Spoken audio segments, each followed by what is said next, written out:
Good evening सगळ्यांना. तर आजचा प्रश्न असा होता की माझ्या एका मैत्रिणीने मला सोशल मीडियाची एक पोस्ट शेअर केली की ज्यावर लिहिलं होतं भारतीय स्त्रियांचा कुटुंब व्यवस्था व लग्न संस्थांवरचा विश्वास उडून स्वतःचे करिअर, स्वतःचे आर्थिक स्वातंत्र्य, स्वतःचे वैचारिक स्वातंत्र्याकडे कल जास्त वाढला आहे. तर हे असं का? तर काचं उत्तर असं आहे की आपण पाहिलं की या अत्याधुनिक युगामध्ये, औद्योगिकरणाच्या युगामध्ये सर्वांची धावपळ ही स्वतःचं एज्युकेशन घेण्यासाठी धडपड चालू आहे. अधिकाधिक पैसा कमवण्याच्या मागे सर्व जग लागलेलं आहे. त्यासोबतच स्त्रियांनाही 50% आरक्षण मिळते आहे आणि त्याबरोबर सुशिक्षित होण्याच्या नादामध्ये आपण एज्युकेशन घेत आहोत. परंतु आपण जे काही एज्युकेशन घेतो आहे ते कितपत अंगीकारतो? म्हणजे मी तर म्हणेल आपण एज्युकेटेड झालो म्हणजे सुशिक्षित झालो असं म्हणणार नाही. म्हणजे फक्त एज्युकेशन घेतलं म्हणजे मी सुशिक्षित असं मी म्हणणार नाही. परंतु त्या एज्युकेशनचा माझ्या डेली रुटीनमध्ये, माझ्या दैनंदिन जीवनामध्ये, माझ्या जीवनामध्ये मी कितपत त्याचा परिणाम करून घेते, त्याच्यातले किती पॉझिटिव्हली गोष्ट मी घेते, तर मी ते सुशिक्षित स्वतःला म्हणून घेईल.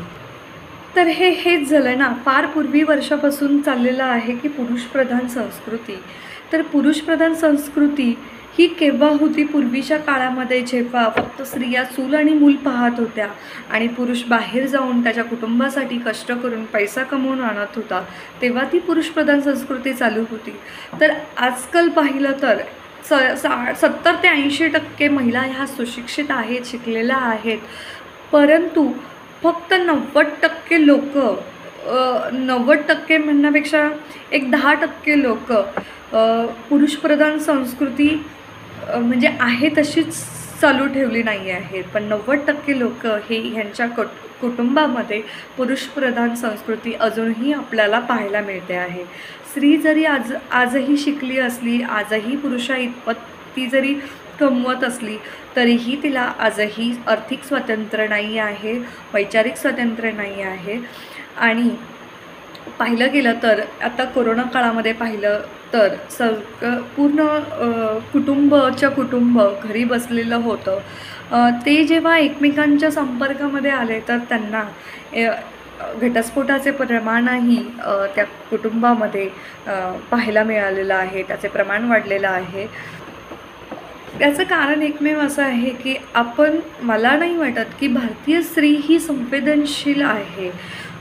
लग्न संस्थेवर तिचा विश्वास आहे म्हणून तर का तिने पहिलं पाऊल टाकलं? आपल्या आईवडिलांनी दिलेले संस्कारच तिला पुढे न्यायचे आहे. म्हणूनच तिच्या आईने, तिच्या वडिलांनी दिलेल्या संस्कारांचा उपयोग करून तिने तिच्या संसारात उडी मारलेली आहे. त्यामुळे ते संस्कार घेऊनच आज तिने तिचं एज्युकेशन कंप्लीट केलेलं आहे. ते संस्कार घेऊनच आज जगामध्ये ती वावरत आहे. परंतु ही संसाराचीच गोष्ट पुढे नेता ती समजून घेते म्हणून तिला समजून घेणं बंद झालं. ती शांत होते म्हणून तिला मनवणं बंद झालं. ती काळजी करते म्हणून तिची काळजी करणं बंद झालं. ती घर सांभाळते म्हणून तिला आदर देणं बंद झालं.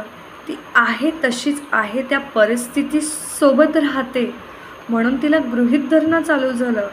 ती स्वतःचं मत मांडते म्हणून तिला छळणं चालू झालं.